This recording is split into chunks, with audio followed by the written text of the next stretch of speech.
जिन आज्ञा के भंग होने का हृदय में भय सदा,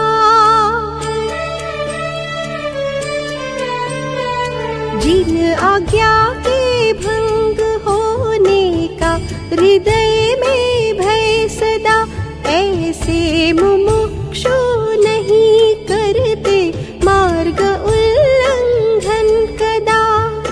आत्महित का लक्ष्य ले शिव पंथ में बढ़ जाइए, देह जाए तो भले जिन धर्म रहना चाहिए।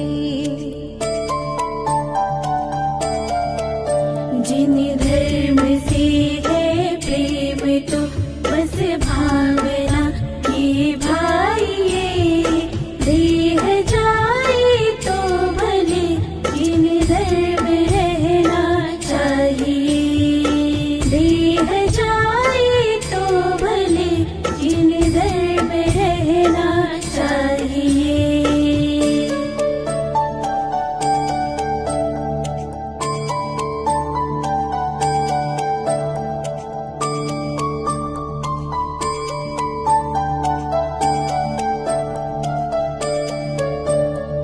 सत्य है शिवमयी सतपथ बनो इसके पक्षधर।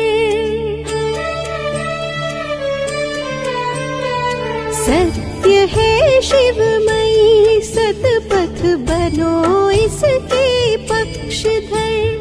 मोह अच्छे का बुरा है जान लो है विज्ञवर, मिथ्यात्व मेरी अंश भी है बुरा जान न शाइए, देह जाए तो भले जिन धर्म रहना चाहिए।